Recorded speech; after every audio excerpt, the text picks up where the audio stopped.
नमस्कार. आजच्या या व्हिडिओमध्ये आपण आपल्या समोर असणारे नवग्रह, त्यामध्ये रवी म्हणजे सूर्य, चंद्र, मंगळ, बुध, गुरु, शुक्र आणि शनी हे 7च ग्रह आहेत. 8 आणि 9 पण जे नवग्रह म्हणतो त्यात राहू आणि केतू हे संपात बिंदू आहेत. हे दिसत नाही आहेत पण त्यांचे काही परिणाम असतील. तर ह्याच्यावरून आपण ज्योतिष सांगत असताना आपल्याला त्यांच्यात कोणते 2 ग्रह एकत्र आले किंवा कोणते 2 ग्रह समोरासमोर आले तर त्याच्यामध्ये फळ मिळेल काय किंवा ते फळ मिळणार नाही याचा अंदाज करतो. ह्याच्यावरून आपण ठरवतो की त्यांच्यामध्ये मित्रत्व आहे का शत्रुत्व आहे. मित्रत्व असेल तर ते फळ मिळण्यासाठी आपल्याला थोडासा अधिक चांगला, ज्याला आपण म्हणतो की अंदाज करता येतो. पण शत्रुत्व असेल तर ते फळ मिळणार नाही असं आपल्याला सांगण्यासाठी एक मजबूती मिळते. म्हणून आपण हे चित्र बघणार आहोत, ग्रह आणि त्यांचे मित्रत्व आणि शत्रुत्व. आता हे कसं केलंय बघा. हेच पंचांगामध्ये तुम्हाला ग्रहशील चक्र या नावानं एका पानावर असतं. पण दाते पंचांगावर ते पान नंबर 7 वर आहे. पूर्ण मोठा आहे पण आपण त्यातला सर्वात शेवटचा तळाचा भाग आहे तेवढाच अभ्यासणार आहोत. पूर्ण जे आहे ते आपल्याला ज्यावेळी गरज पडेल त्यावेळेला आपण बघूया. म्हणून मी इथं ग्रहशील चक्र नाव न देता ग्रह आणि त्यांचे मित्र किंवा शत्रुत्व, मित्रत्व आणि शत्रुत्व या गोष्टी आपण ह्या गोष्टी मानलेल्या आहेत. म्हणजे काय तर ह्या गोष्टी आपण मांडल्या नाहीत तर आपल्याला त्याचा अंदाज येणार नाही. आणि बऱ्याच वेळेला असं होतं की आपल्या मनात एक शंका येते, ह्या ग्रहाचा तो ग्रह शत्रू, ह्या ग्रहाचा तो ग्रह मित्र असा असेल काय. तर हे अनादी काळापासून ज्या लोकांना या सगळ्या गोष्टींचा अंदाज होता त्यांना त्यातले आलेले अनुभव आणि त्या अनुभवावरून त्या लोकांनी केलेलं कथन ह्या सगळ्या गोष्टींचा आधार असतो. परंतु तो आज सुद्धा या जगामध्ये जगत असताना तो आधार बरोबर आहे काय हा काही वेळेला आपल्याला तपासता येतो. काहीबद्दल शंका असेल तर त्या गोष्टी मनातून काढून टाकाव्यात. म्हणजे काय, ह्याच्याबद्दल मला शंका आहे मग मानू नको, आम्ही काय तुझ्यावर कंपल्सरी केलेलं नाही. त्यामुळे ह्या गोष्टी मानला तर देव, नाही मानला तर दगड, या पद्धतीनंच आपण जगायचं. बऱ्याच वेळेला काय होतं तर आपल्याला पटत नाहीत पण त्या गोष्टी आपण स्वीकारायच्या का असा सारखा मनात प्रश्न येतो. म्हणून नवग्रहामध्ये 7च ग्रह आहेत आणि राहू आणि केतू यांचे आपल्यावर परिणाम होतात का काय असं मानलं जातं. परंतु राहू आणि केतू यांचा जर आपण अभ्यास केला तर लक्षात येईल, राहू म्हणजे हेड, चेहरा, डोकं आणि केतू म्हणजे धड आहे. आपलं सुद्धा असंच होतं बघा. नवग्रह यापैकी 7 ग्रह जे आहेत रवी, चंद्र, मंगळ, बुध, गुरु, शुक्र, शनी हे यांचे आपल्यावर काही परिणाम होतात. आता हे 2 प्रकारचे होतात. एक म्हणजे मानसिक आणि 2 म्हणजे शारीरिक. मानसिक परिणाम होतात ते आपण राहूप्रमाणे मोजतो. म्हणून प्रतिकृती दाखवताना राहूची फक्त चेहरा दाखवलेला आहे आणि केतूला चेहरा नाही आहे, फक्त मूर्ती धड असलेली आहे. म्हणजे काही परिणाम शरीरावर होतात आपल्या. म्हणून बघा, थंडी वाजली तर परिणाम शरीरावर होईल, लक्षामध्ये. पण कोणी एखादी शिवी दिली तर परिणाम मस्तकावर होईल. 2 प्रकारचे परिणाम होतात. शरीराला काय होणार नाही पण मस्तक तापून उठेल. म्हणजेच काय तर शरीरावर होणारे परिणाम आणि मस्तकावर होणारे परिणाम आपण कुठल्या मोजमापीनं, जसं ताप मोजता येतो, BP मोजता येतो तसं मोजता येत नाही पण साधारण अंदाज करता येतो. आणि ह्या अंदाजानुसार आपण पुढे जाणार आहोत. म्हणून मित्र, शत्रू आणि सम. आता प्रत्येक ग्रह आहे त्याचे 3 भाग केलेले आहेत. म्हणजे प्रत्येक ग्रहाचे इतर ग्रह 3 भागामध्ये आपण अभ्यासतो. एक त्याचे स्वतःचे मित्र ग्रह असतात. दुसरं असं की त्याला समग्रह म्हणतात, म्हणजे त्याच्या असण्याचा नसण्याचा काहीही परिणाम होत नाही. आणि शेवटचा म्हणजे शत्रुग्रह. आता याच्यामध्ये काय तर तो तुमचा परफेक्ट पूर्णपणे शत्रू असतो. म्हणजे ह्या 2 गोष्टी एकत्र येऊ नयेत पण जर त्या आल्या तर त्याचे परिणाम अनिष्ट जाणवतात. ह्या 3 गोष्टी आपल्याला समजतात. त्यामुळे इथं काय केलेलं आहे, ह्या कोष्टकामध्ये इथं ग्रह बाण दाखवला आहे. हे एकूण आपण ग्रह बघणार आहोत. सूर्य, चंद्र, मंगळ, बुध, गुरु, शुक्र, शनी, राहू आणि केतू. आणि या बाजूला त्यांचे नाते संबंध असा शब्द वापरला आहे. नातेसंबंध म्हणजे आपले कसे आहेत, मित्राचे संबंध आहेत. समग्र आपल्याशी काहीही संबंध नाही. आणि शत्रू आहे का, तर ते. आणि शेवटचा कॉलम मोकळा ठेवला आहे, तो काय आहे आपण बघूया. ते बघत असताना आपण त्याच्यामध्ये काय दिलं आहे हे एकदा तुम्ही तयार करून घ्या तुमच्या वहीत, डायरीत. पंचांगावर हे ठेवायचं नाही. आपण आपल्याकडं आपली सगळी नोंद असली पाहिजे. त्यामुळे आपली एक डायरी असली पाहिजे, आपलं त्यात सगळं असलं पाहिजे. कारण काय, तर आपल्याला पाहिजे तशा नोंदी आपण केल्यामुळं आपल्याला हे सांगणं अधिक सोपं आणि निश्चितपणे आपल्याला ठराविक नजर बसली असते, त्यामुळे सांगणं अधिक सुलभ जातं. म्हणून आता बघा, पहिल्यांदा रवी किंवा सूर्य. रवीलाच सूर्य असं म्हणतात. काही पुस्तकात सूर्य, काही पुस्तकात रवी दिलंय. पत्रिका जर आपण बघितल्या तर जे सॉफ्टवेअर आहे त्या सॉफ्टवेअरमध्ये काही पंचांगामध्ये र किंवा रवी असा शब्द वापरला आहे, काही पंचांगामध्ये म्हणजे काही पत्रिकांमध्ये सॉफ्टवेअरवाल्यांनी सूर्य शब्द वापरला आहे. तर आपण गोंधळून जायचं नाही, दोन्हीही एकच आहे. आता प्रश्न आहे की रवी किंवा सूर्य याचं जर बघितलं, चंद्र, मंगळ आणि गुरु हे त्याचे मित्र ग्रह आहेत. बुध हा त्याचा समग्र आहे, म्हणजे रवी बरोबर बुध असताना त्याचा काही परिणाम जाणवत नसावा असं वाटतं. त्यानंतर शनी, राहू आणि शुक्र हे त्याचे शत्रुग्रह आहेत.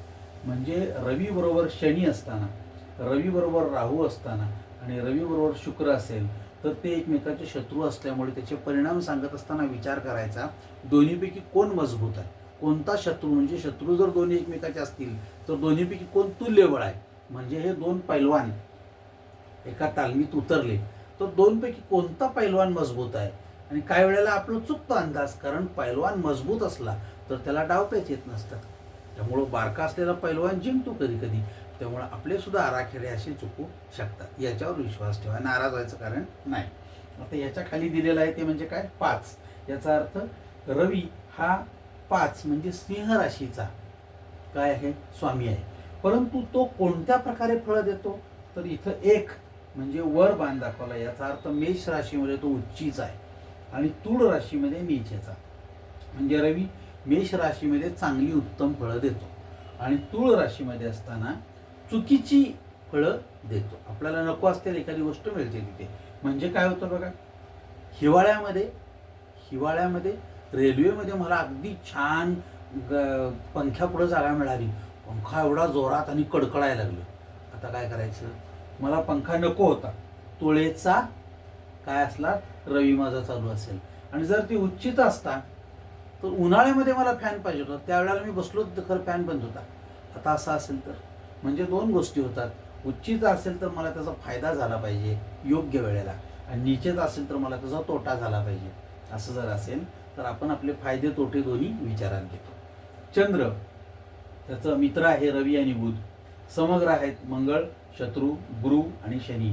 आणि राहू हा त्याचा शत्रू आहे. त्यामुळे चंद्र आणि राहू या गोष्टी एकत्र येण्याची शक्यता बऱ्याच वेळा जास्त दिसते पत्रिकेमध्ये. परंतु चंद्र हा जो आहे तो 4 म्हणजे कर्क राशीचा स्वामी आहे. मग कर्क राशीचा स्वामी हा कुठं फळ देतो, वृश्चिक राशीमध्ये, वृषभ राशीमध्ये हा उच्चीचा असतो, उत्तम फळ देतो. आणि वृश्चिक 8 नंबरच्या राशीमध्ये तो नीचेचा फळ देतो. हे राशीचे अंक आहेत बरं का. 1 म्हणजे मेष रास, 7 म्हणजे तुळ रास, 2 म्हणजे वृषभ रास आणि 8 म्हणजे इथं दिलेली वृश्चिक रास. याच पद्धतीनं मंगळ, रवी, गुरु, चंद्र हे त्याचे मित्र आहेत.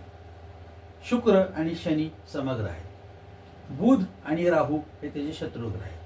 हा मंगळ 2 राशींचा स्वामी आहे, म्हणजे मेष राशीचा आणि वृश्चिक राशीचा. परंतु तो फळ देतो कुठं आपल्याला, मकर राशीमध्ये हा उत्तम फळ देतो, उच्चीचं फळ देतो चांगलं. आणि 4 म्हणजे कर्क राशीमध्ये हा नीचेचं फळ देतो. म्हणजे ह्याचा काय उपयोग होत नाही. त्याचा उपयोग होत नाही म्हणजे हा तिथं आहे तर त्याला आपण नाही किंवा त्याचा अर्थ नाही किंवा तो कामाचा नाही असं समजतो. असं जर असेल तर आपण विचार त्यावेळी करतो. मंगळ आहे का नाही बघताना आपल्याला ह्या सगळ्या गोष्टींचा वापर होणार आहे. बुध मित्रग्रहामध्ये रवी, राहू आणि शुक्र हे त्याचे मित्र आहेत. मंगळ, शनी आणि गुरु हे त्याचे समग्र आहेत. म्हणजे ते तिथं असले तर त्याचा फारसा परिणाम जाणवणार नाही. पण चंद्र असेल तर तो शत्रुग्रह आहे. चंद्र हा शत्रुग्रह आहे. त्यामुळं चंद्र असेल तर ती मिळणारी फळं चुकीची मिळत असतील.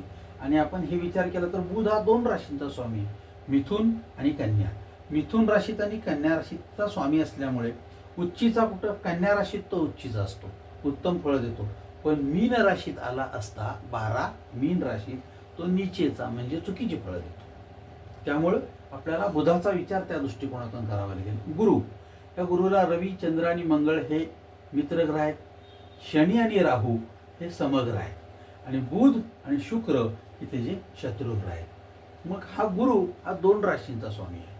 म्हणजे धनुरास म्हणजे 9 नंबरची आणि 12 म्हणजे मीन रास 12 नंबरची, ह्या 2 राशींचा. पण गुरु कुठं फळ देतो तर कर्क राशीत 4 आकडा आहे बघा, उच्चीचं फळ देतो, बाण वर आहे.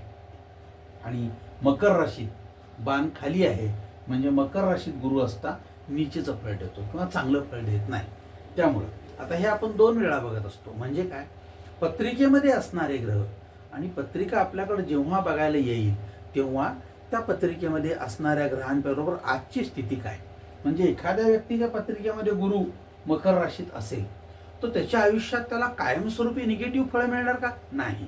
आत्ता चालू स्थितीमध्ये, या आत्ता चालू परिस्थितीमध्ये मकर रास जी आहे तिच्यात गुरु आहे का नाही, मग गुरु कुठं आहे असा विचार करून आपण निर्णय घ्यायचा. नाहीतर आयुष्यभर त्याला जर म्हणलं की तुला मकर राशीत असल्यामुळे चुकीचे फळं मिळणार आहेत तर तो माणूस नकारात्मक होईल आणि तो विचार करणार नाही, त्याला फळं मिळणारच नाहीत का, असं होणार नाही. शुक्र हा बुध, राहू आणि शनी हे त्याचे समित्र ग्रह आहेत. मंगळ आणि गुरु हे त्याचे समग्रह आहेत आणि रवी आणि चंद्र हे त्याचे शत्रुग्रह आहेत. मग आता हा शुक्र 2 राशींचा स्वामी, वृषभ आणि तूळ 7, 2 म्हणजे वृषभ राशीचा, तूळ म्हणजे 7 म्हणजे तूळ राशीचा स्वामी. या 2 राशींचा हा स्वामी आहे. पण हा उच्चीची उत्तम फळ देतो वृषभ राशीमध्ये, मीन राशीमध्ये 12 आकडा दिलाय. आणि नीचेची म्हणजे चुकीची किंवा फळच देत नाही अशी परिस्थिती असते कन्या राशीमध्ये. त्यामुळे शुक्र कन्या राशीमध्ये असेल तर त्याच्या फळांची अपेक्षा फारशी करायची नाही. त्यानंतर आपण शनी बघणार आहोत. बुध, राहू आणि शुक्र हे मित्रग्रह आहे शनीचे. पण गुरु हा समग्र आहे. समग्र म्हणजे तो आहे काय आणि नाही काय. रवी, चंद्र आणि मंगळ हे शनीचे कोण आहेत? शत्रू आहेत. बऱ्याच वेळा आपण फक्त रवी असं म्हणतो, पण नाही, चंद्र आणि मंगळ हे शनीचे शत्रुग्रह आहेत. मग हा शनी 2 राशींचा स्वामी आहे. 10 म्हणजे मकर, 11 म्हणजे कुंभ, या 2 राशींचा तो स्वामी आहे. तूळ राशीत असताना शनी उच्चीची फळं देतो. स्वतःच्या राशीत आल्यावर देतो का नाही माहित नाही, पण तूळ राशीत उच्चीची फळं देतो. आणि 1 म्हणजे मेष राशीत तो नीचेची म्हणजे चुकीची फळं देतो. त्यानंतर राहू आणि केतू हे 2 संपात बिंदू आहेत. हे ग्रह मानायचे नाहीत. याची फळं विचारात घेताना हे संपात बिंदू आहेत, म्हणजे ह्याचे परिणाम आपल्यावर जास्त जाणवतात. म्हणजे राहू आणि केतू यांचा विचार करत असताना ग्रह म्हणून विचार केला की तुम्ही चुकीच्या पद्धतीनं त्याची मांडणी करता असं वाटायला लागतं आपल्याला, कारण मुळात ते ग्रह नाहीत. आणि आज तुम्हाला कोणीही तुमचं कान धरून विचारू शकेल की ते आहेत काय, आपण दाखवू शकत नाही. हवा आहे पण दाखवता येत नाही, वारा आहे पण दाखवता येत नाही, त्याचे परिणाम मात्र जाणवतात. थंडी आहे, वाजायला लागली पण आवाज येत नाही. हे कसं आहे, म्हणजे काही गोष्टी आहेत पण आपण दाखवू शकत नाही, बाकीचे दाखवू. तसं हे दोन्ही गोष्टी आहेत. वाद कुणाशी त्याबद्दल कधी करत बसायचं नाही. राहू म्हणजे हेड, डोकं आपलं, त्याचा जर विचार केला तर बुध, शनी आणि शुक्र हे त्याचे मित्रग्रह आहेत. गुरु हा त्याचा शत्रुग्रह आहे. रवी, चंद्र, मंगळ हे त्याचे शत्रू आहेत. गुरु हा समग्र आहे. केतूचं पण सेम आहे. शनी, बुध, शुक्र हे त्यांचे काय आहेत? मित्र आहेत. दोघांचाही गुरु हा शत्रू आहे. आणि रवी, चंद्र, मंगळ हे दोनाचेही काय आहेत? शत्रुग्रह आहेत. म्हणजे दोन्ही एकच आहे. परंतु विचार करत असताना बघायचा, राहू असेल तर, किंवा राहू आणि केतू हे कुठल्याही राशीचे राशी स्वामी नाहीत, म्हणून त्याच्या पुढे काही दिलेलं नाही आहे. मग राहू असेल तर मिथुन राशीमध्ये तो उच्चीची फळं देतो आणि धनु राशीमध्ये नीचेची फळं देतो. आणि बरोबर उलटी परिस्थिती या केतूची आहे. धनु राशीमध्ये असेल तर केतू उच्चीची फळं देतो आणि मिथुन म्हणजे 3 आकडा आहे, मिथुन राशीत असेल तर नीचेची फळं देतो. याप्रमाणे आपल्या या गोष्टींच्या फळांचा विचार करावा लागतो. मग आता ती फळं देत असताना, फळं म्हणजे काय, ती काय बाजारातली फळं नाही आहेत, सफरचंद आणली, पेरू आणले, केळी आणली असली नाही. आपल्या कर्माची फळं, आपण जे कर्म करतो त्याचं फळ काय असा आपण विचार करतो. मग बऱ्याच वेळेला नुसत्या राहू केतूवर अवलंबून राहून चालत नाही. तर आपलं कर्म कसं आहे हे आपल्या मागाच्या कालच्या आपण बघितलेलं की जी पत्रिका आपण बघतो त्या दशमस्थान कर्मस्थान आपलं काय असतं, त्या कर्मस्थानात कुठलं काय आहे आणि त्याच्याशी कुठल्या ग्रहांची काय निगडीत आहे. पण शेवटी इतकं करत असताना, ज्योतिषाकडे जात असताना आपल्याला लक्षात येईल की आपण आपलं कर्म चांगलं आहे का वाईट. मनाला विचारा ना, तुमचं मन तुम्हाला सांगतंय तुमचं कर्म चांगलं आहे का नाही. तुमचं कर्म चांगलं असेल तर तुम्हाला तर चांगलं फळ मिळेलच, पण तुमचं कर्म वाईट असेल तर तुम्हाला त्याचं 100% वाईट फळ मिळणार आहे. फक्त टाईम लॅग जो आहे तो सापडण्यासारखा नसतो, तो कदाचित जास्त असू शकतो. त्यामुळं हे अवलंबून ह्याच्यावर जरी असलं तर तुमच्या कर्मावरती अवलंबून जास्त आहे. माझं कर्म चांगलं असेल तर बऱ्याच वेळा मला त्याची फळं पण मिळत नाही. त्यामुळे आपण नेहमी म्हणतो की चांगली गोष्ट करताना प्रमाणापेक्षा जास्त केली तर त्याची फळं उलटी मिळतात. शरीराला पाणी पिणं गरजेचं आहे का? होय. किती पिणं गरजेचं आहे? 3 किंवा 4 लिटर. बरं, पण मी जर 11 आणि 12 लिटर प्यायला लागलो तर अरे इच्छा त्याची उलटी फळ मिळणार. सेम कर्म खूप चांगलं केलं तर त्याची सुद्धा आपल्याला उलटी फळं मिळू शकतात, कारण त्याची काय तशीच परिस्थिती आहे. खूप अभ्यास केला, सगळं पुस्तक पाठ केलं, डोक्यावर परिणाम होईल, बाकी नको करायला. म्हणजे आपल्याला ह्या गोष्टी प्रचंड मोठ्या प्रमाणावर जर केल्या, कोणतीही गोष्ट तिचा अतिरेक झाला तर आपल्याला अडचणीचा. पाऊस पाहिजे का? होय. भरपूर पाऊस, ओला दुष्काळ.